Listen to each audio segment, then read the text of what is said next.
দর্শককে নিয়ে আরো জানাতে কুয়েট ক্যাম্পাস থেকে যুক্ত হচ্ছেন সহকর্মী মামুন রেজা। মামুন, শিক্ষার্থীদের যেই দাবি ছিল এক দফা ভিসির অপসারণ বা তার পদত্যাগ, সেটি তো এখন পূরণ হলো। এখন ক্যাম্পাসের চিত্র কেমন দেখছেন?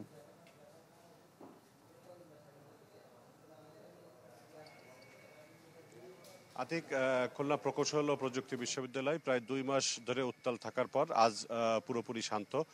গতকাল রাত 1টার দিকে বিশ্ববিদ্যালয় মঞ্জুরি কমিশনের সদস্য অধ্যাপক তানজিম উদ্দিন খান তিনি অনশনরত শিক্ষার্থীদের জুস পান করিয়ে অনশন ভঙ্গ করান। এরপর শিক্ষার্থীরা ক্যাম্পাসে উল্লাস করে মধ্যরাতের দিকে তারা যে যার হলে ঘুমায়। এখন শিক্ষার্থীরা হলেই অবস্থান করছেন। বিকাল 4টায় তারা ক্যাম্পাসে আনন্দ মিছিল করবেন বলে জানিয়েছেন। এছাড়া ক্যাম্পাস এখন পুরোপুরি শান্ত রয়েছে। শিক্ষার্থীদের মধ্যে স্বস্তি ফিরেছে। শিক্ষার্থীরা বলছেন ভবিষ্যতে যাকে উপাচার্য এবং উপ উপাচার্য হিসেবে নিয়োগ দেওয়া হয় তারা যেন শিক্ষার্থী বান্ধব হয় এবং ক্যাম্পাসকে ছাত্র রাজনীতি মুক্ত রাখার জন্য তারা কাজ করেন, সেই দাবি তারা জানিয়েছেন।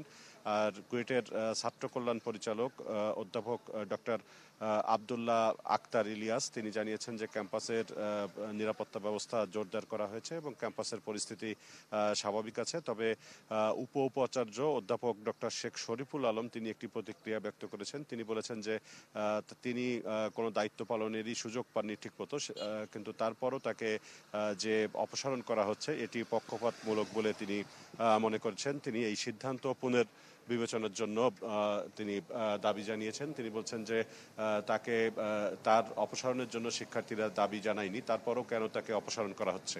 আতিক।